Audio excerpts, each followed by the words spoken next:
na ng buhay natin dahil kailangan magbago. Hindi po pwede itong sistema na talagang ginagawang negosyo ang gobyerno, no? At Yes. alam mo ba ang balita, nasuspindi na naman itong si Miao Miao ng Kaya nga ilang bang buwan? 60 days 60, ata. another 3 months na naman. Well, ano bang advice mo kay Miao Miao bilang isang matagal nang nakikibaka laban dito sa mga bakang? Daon na siya eh. Kasi ikaw, sandaling-sandali lang after unit team, nagising ka na eh, no? Kami, medyo matagal-tagal. 24 pa eh, no? Nauna ka na isang taon kesa sa amin eh. 33, yeah. Ano bang advice mo sa mga nakikibaka ngayong bago? Kasi bago itong si Miao Miao, bago itong si Kiko Barriaga, bago itong si Leviste, bago itong si Respicio. Anong advice mo dyan bilang isang veterana na laban kontra bangag? Siyempre, dapat ang laban is consistent, hindi yung season na lang. Pag lumaban ka kasi spoke sa katotohanan, kasi hodang kung sino ang babanggain mo.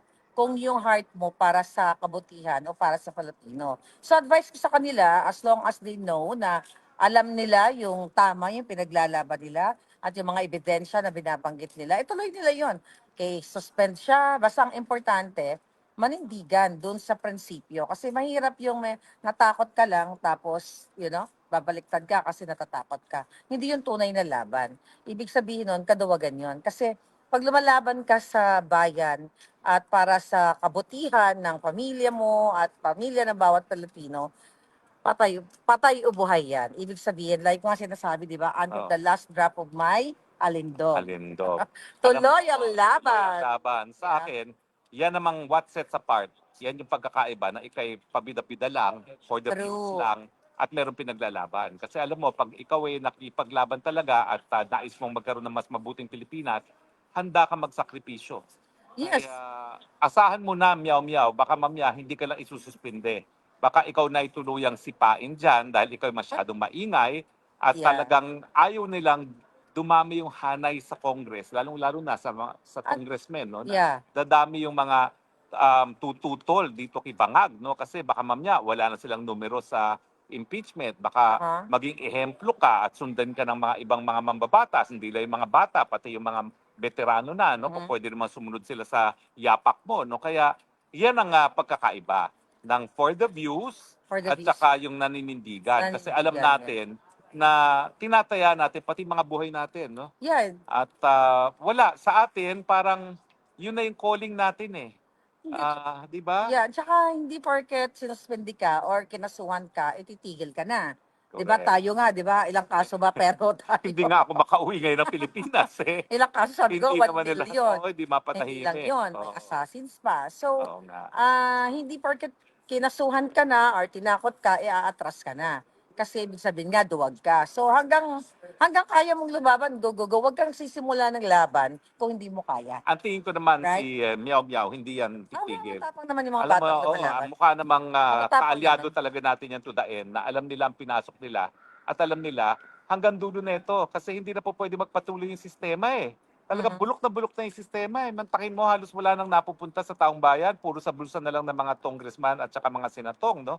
At saka masyado nang naging systemic yung korupsyon na kapag hindi natin lalabanan, lalamunin na tayo ng sistema. So hats off to Kiko, Congressman Miao Miao, pero with the warning, no, na talagang Hindi tayo tutuluyan. titigilan. Oo, Hindi tayo tutuluyan titigilan. tayo niyang mga yan. Gaya ng ginawa nila sa akin. Alam mo ako dati, feeling ko dahil maingay ako, di naman nila ako gagalawan.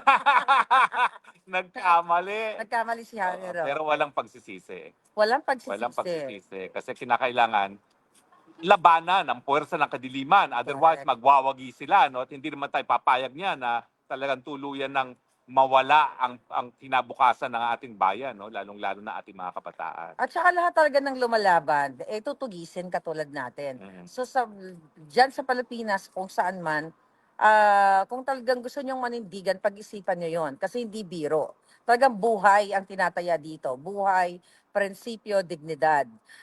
Kaya nga, di ba, tignan mo, nagsimula ako, sabi mo nga kanina, ako mas maaga. Maaga kang nabukas yung mga mata. Yes, tapos hanggang sa dumami ng dumami, ano ginagawa sa atin?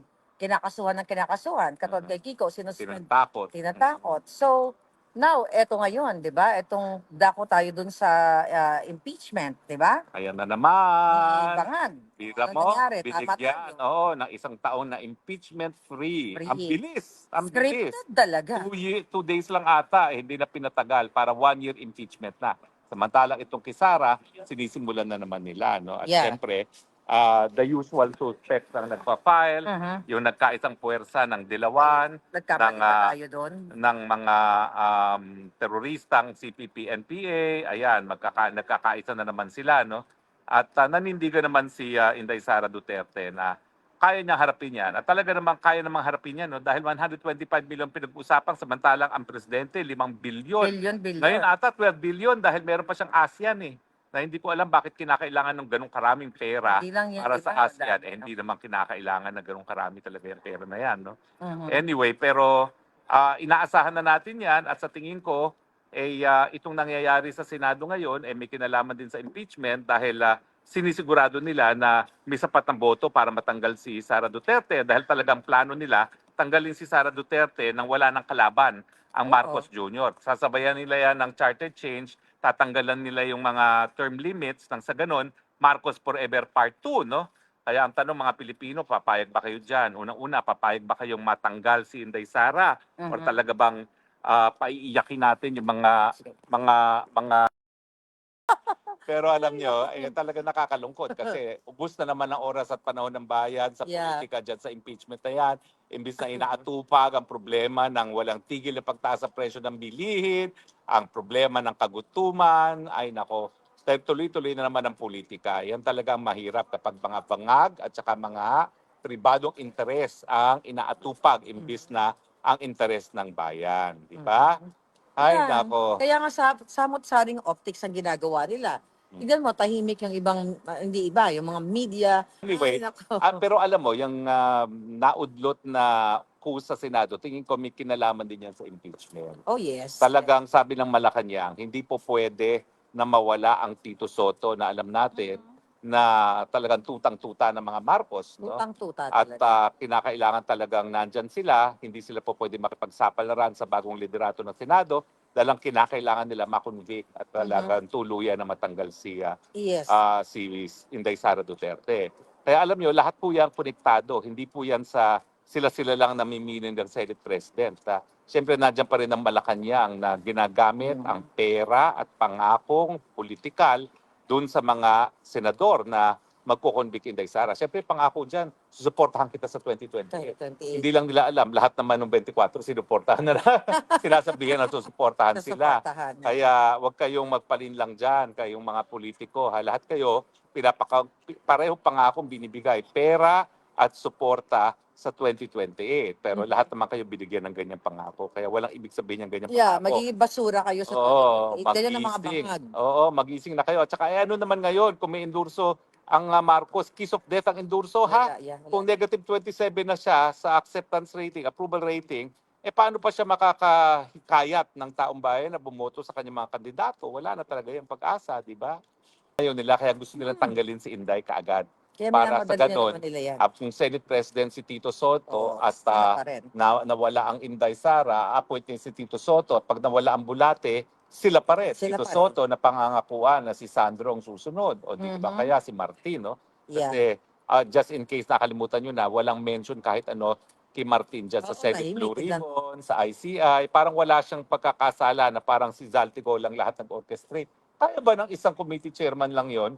Hindi naman siya speaker. If we talk about Saldi ko, tignan mo ngayon, di ba si Saldi nag-file ng Petition. certiorari? Oo. For certiorari. Oo. Kasi di ba sabi nila spokes no, na wala daw visa yung mga inilabas na video, yung mga expose ni ni Zaldico. So ngayon nang nag-file na siya ng petition sa Supreme Court, hindi ba dapat pag-uusapan na yan sa Senado dahil pinirmahan niya na yung kanyang Correct. statement? Correct. Ngayon, wala. Parang hindi nangyari, no? Kaya nga nakapagtataka bakit ganyan ang sistema natin, no? Parang nabaliwala. Samantalang, importante yung sinasabi ng committee chairman mismo na appropriations, di ba? Yes. Pero ang punto, pagdating sa pananagutan, nakakatawa naman na hindi mananagot si Bangag. Martin Romualdez at saka si Yeah. Bangag dahil unang-una siya naman ang Pumirma pumirma. ng yeah. At saka siya yung nagpapasok ng 100 billion insertion din na nakuha niya yung 25% na dineliver, 10 Deliver sa delivery. Forbes Park. Oo, alam mo, balikan natin yan, di ba yung Trigor? Yung Trigor na tao ni Angara, Yeah, Trigo, nagsabi something, na siya yung nagbigay 10 beses na natanggap dyan sa Malacanang mismo ni Executive Secretary. Yeah, So ngayon, nagtataka lang ako, yung sa Blue Ribbon Committee na pinamumunuan ni Senator Lacson, bakit walang tumututok doon? Bakit hindi pinapatawag Oo. itong mga to? Si Bersamin, Oo. si Pangandaman. Oo, sabi nila, aarestuhin, dapat na-contempt na yun si Trigor kasi dininay lang ni Trigor Yes. Pero binigyan nila ng immunity yung, sino ba yung Yusek na yan? Bernardo, na Bernardo, nagsabi na binigyan binigay ng niya, di state, ba? state witness Oo. na siya, di ba? Pero bakit hindi nila binibigyan ng kahalagahan o bigat yung sinabi niya na siya nagbigay kay Trigor ng perang yon, di ba?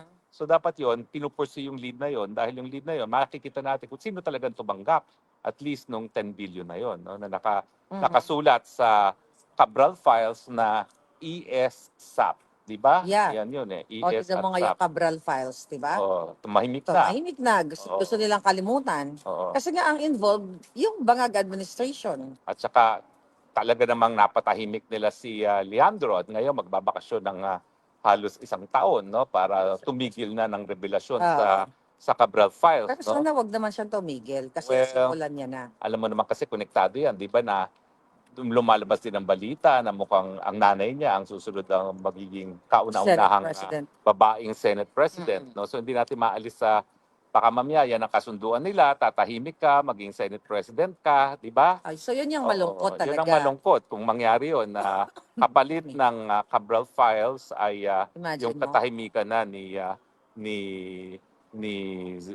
Leandro, no? So, wala Sayang. pa rin, Alam mo, napagpapalit pa rin ng Leandro at saka Sandro. Wala na talaga akong pag-asa dyan. So, limot-limot. Yan, umuubo lang po ang ating dragon ay umuubo-ubo lang at babalik in a few minutes. Kayo mag-alala. Naubo lang siya kasi Babalik. lamig Oo. dito, nagyeyelo, no? Oo nga. But yeah, yun na nga. So kung tatahimik si Leandro, edi wala rin, di ba? Wala rin kwenta yung pinaglaban niya. So, ibig sabihin, hindi para sa bayan. Kasi ako pwede akong tumahimik, folks eh. Oo. Kasi may death threat ako. Pwede ka pa magpayaman Cases. na. Oo, Because after all, Marcos ka Yes. nagsimula. No? Dapat mayaman na ako. Dapat di tayo Oo, dapat pag-usapan. binibigyan ka ng Dapat pera hindi na tayo nagbabaon ng mga dulong. With that, thank you very much. See you. See you again. Love you all. God bless Philippines. Bye. Bye.